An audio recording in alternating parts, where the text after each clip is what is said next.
اعوذ باللہ من الشیطان الرجیم بسم اللہ الرحمن الرحیم۔ Zahoor Ahmed, sub inspector police college سے اعلیٰ۔ آج کا میرا ٹاپک ہے پولیس آرڈر 2002۔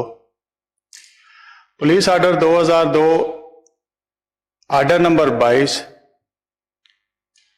اس وقت کے چیف ایگزیکٹو اسلامی جمہوریہ پاکستان نے پورے ملک میں بیک وقت نافذ کیا۔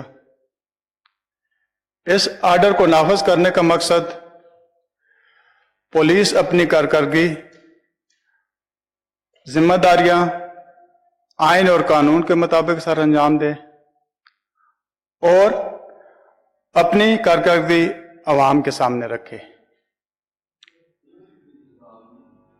پولیس آرڈر 2002 14 اکتوبر 1999 کی ایمرجنسی کو سامنے رکھتے ہوئے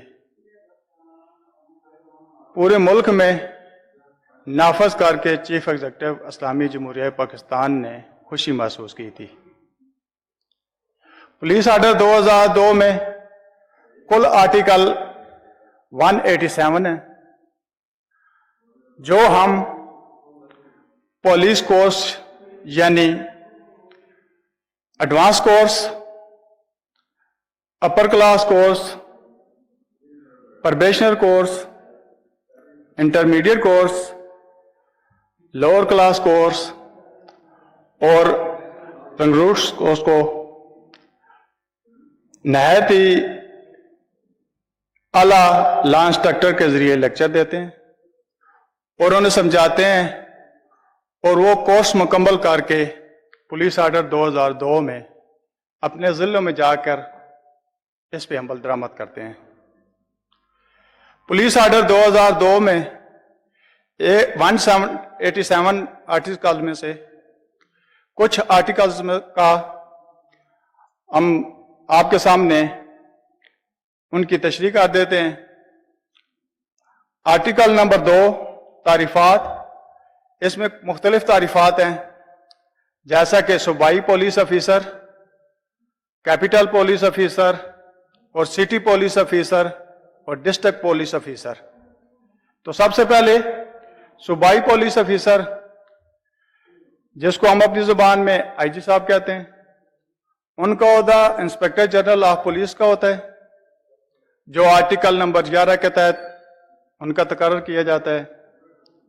اس کے بعد capital police officer, capital police officer additional inspector general کے عہدے کے ہوتے ہیں اور ان کا بھی آرٹیکل 11 کے تحت تقرر کیا جاتا ہے۔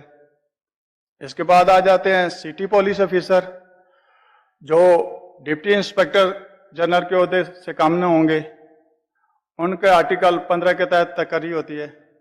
اس کے بعد ڈسٹرکٹ پولیس آفیسر جو سینئر سپرنٹینڈنٹ آف پولیس کے عہدے کے ہوتے ہیں، ان کا تقرر آرٹیکل 15 کے تحت کیا جاتا ہے۔ ان تمام افسران کا تقرر عرصہ تقریباً 3 سال کے لیے ہوتا ہے۔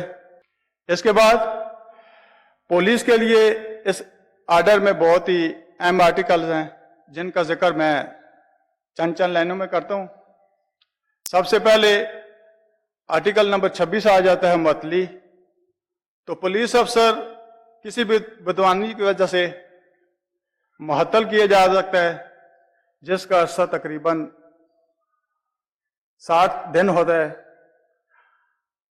اور معطل شدہ افسران برطرف نہیں ہوتا، اس کے اختیارات، اس کے فرائض محدود کر دیے جاتے ہیں اور وہ حاضر رہتا ہے۔ کسی بھی وقت معطل پولیس افسر سے بوجہ ایمرجنسی ڈیوٹی لی جا سکتی ہے۔ اس کے بعد آرٹیکل 113 آ جاتا ہے۔ جو پولیس افسر بدعنوانی کا مرتکب ہوتا ہے اس کو سزا دی جاتی ہے، سزائیں دی جاتی ہیں اور معطل بھی کیا جا سکتا ہے، برطرف بھی کیا جا سکتا ہے، جبری ریٹائر بھی کیا جا سکتا ہے، عہدے سے تنزلی بھی کی جا سکتی ہے، تنخواہ کٹوتی کی جا سکتی ہے، سنشور کی جا سکتی ہے۔ یہ بدعنوانی میں آ جاتے ہیں۔ اس کے بعد آرٹیکل نمبر 114 ہے ضابطہ چلن۔ پولیس افسر کو اپنے ضابطہ چلن کے اندر ہے تو یہ کام کرنا پڑتا ہے۔ اس کے بعد 155 آ جاتا ہے۔